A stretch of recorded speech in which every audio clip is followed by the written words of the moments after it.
lamun urang nyaritakeun maot urang geus sering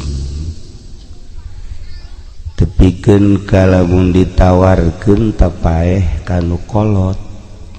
ulah urang nu ngora mah beureun mun ditawaran moal wakadaek ieu nu kolot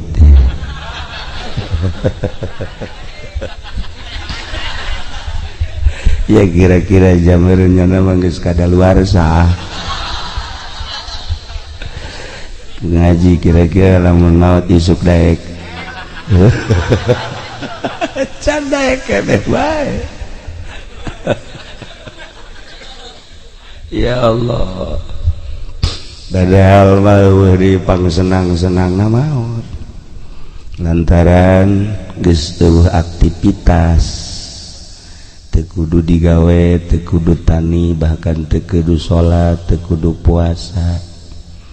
jadi sakumaha tadi cek aspuri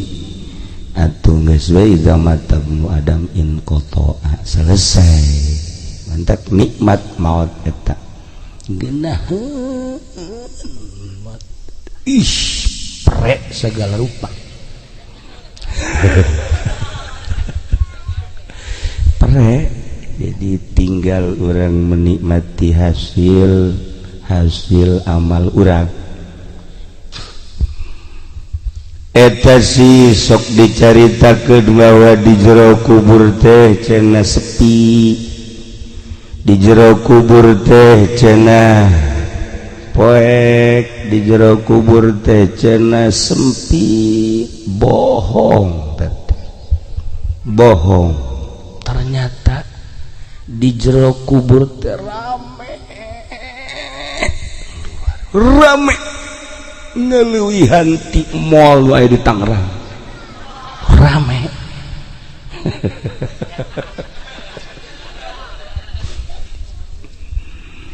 bohong lamun di jero kuburan teh sepi bohong lamun di jero kuburan teh poek bohong di jero kubur teh ternyata rame luar biasa kaparanggi ku urang di jero kubur teh jeung nu ngaran Remi gaple kreditan jeung kamari nonton main bola araya kabeh araya lah tah kuari geus dibejaan ngaji pendi bahwa di jero kuburan teh rame kumaha kira-kira daek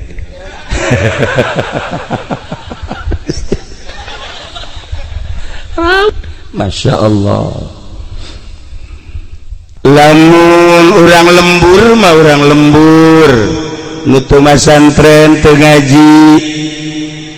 ditawaran maot embung teh wajar lantaran nu bakal ka kubur teh babaturan manehanana nu karitu pan ai urang mah mun maot kapanggih jeung kitab jeung salat hajat jeung salat tahajud masuk tahajud emang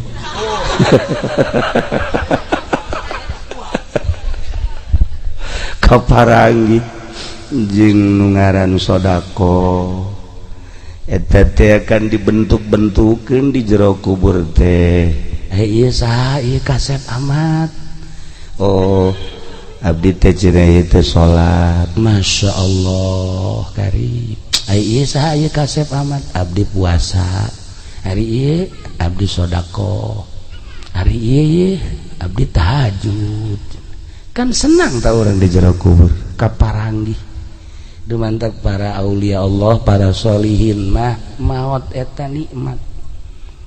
kapanggih di jero kubur ku Haji Pendi ieu saha jore amat ya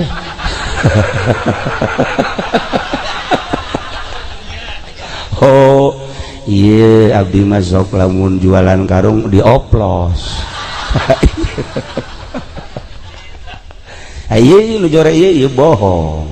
nu ieu menipu ieu nu ieu tah ieu menyedekeun si Mbak araya kabeh bakal kaparangi di jero kubur ternyata rame Masya Allah ramekeun jero kubur ku urang supaya urang betah di jero kubur ramekeun ti ayeuna jang batur-batur urang lamun urang datang ka jero kubur tilu nu milu nu dua balik nu hiji makan milu bae amal urang timimiti di jero kubur milu ngabarengan urang moal pisah kajen kukumaha terus we ngabarengan nu paling bahaya engke ketika dibahas urang kan iman ka Allah iman ka Kangjeng Rasulullah Muhammad sallallahu alaihi wasallam cek Kangjeng Nabi tepan aya yaumil akhir yaumil akhir teh hartina poe terakhir nu mantap disebut poe terakhir la laila ba'dahu eueuh peuting ka ditu mah beurang bae geus eueuh poe Sabtu jang gajian eueuh jeegle na geus eueuh sia masalah setik mah tu wajar we eueuh sepotek eueuh cinglu geus tinggal poe we ka ditu eueuh peuting disebut yaumil akhir urang percaya ka Kangjeng percaya ka yaumil akhir nah iya ketika kiamat engke dihudangkeun deui ba'ats ngaranna digiring urang ka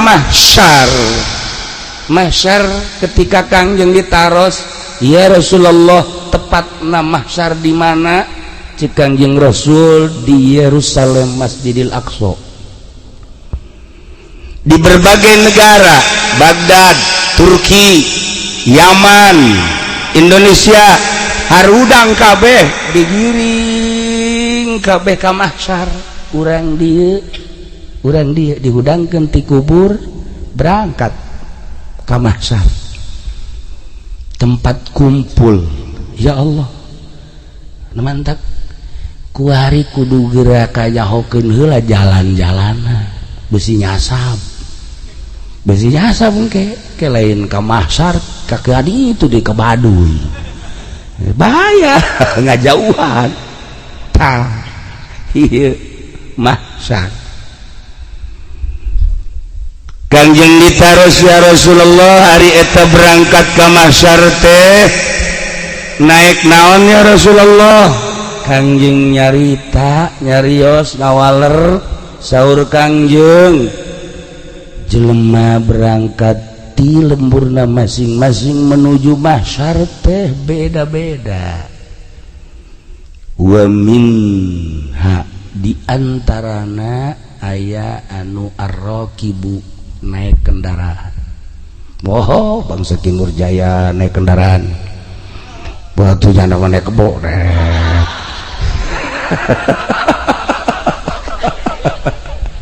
kabeneran kebona meulina kurang beres tengah jalan ngagedeprok kebona tuh Masya Allah bangsa kiai-kiai anu ngalaksanakeun korban jeung sodaqoh ar-raqib naik kendaraan wa minha al-masyi ala rijlaih aya anu lempang suku tidak ka Yerusalem Masya Allah karim tapi aman datang sebab make amal perbuatan ayeuna wa minha aya anu berangkat teh ala wajhihi beungeutna di handap sukuna di luhur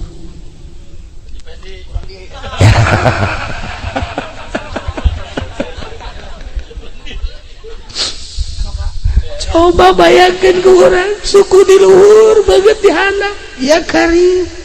Masya Allah renung-renung ku urang ucapan junjunan alam Kangjeng Nabi Muhammad sallallahu alaihi wasallam mumpung urang masih kene aya kesempatan jang tobat ka Gusti Allah urang lamun ngarenungkeun eta Masya Allah mualila kan maot teh nu isuk-isuk sehat lohor maot lohor sehat asar maot lamun geus boga amal bagus bahkan geuna nah iya ya anu make beungeut tuh kaditu leumpang teh nu paling bahaya wa minha di antara anu leumpang teh deui ala suratul qiradah beungeutna kos monyet apa lahirna di ditu belah ditu solehan alain diganti meta begitu ku Gusti Allah jadi monyet sanajan di dunia geus jadi haji cara si eta monyet bae ustad misalnya tuh monyet bae pedagang monyet bae nah kumaha kang jeung eta teh bisa diganti jadi monyet saha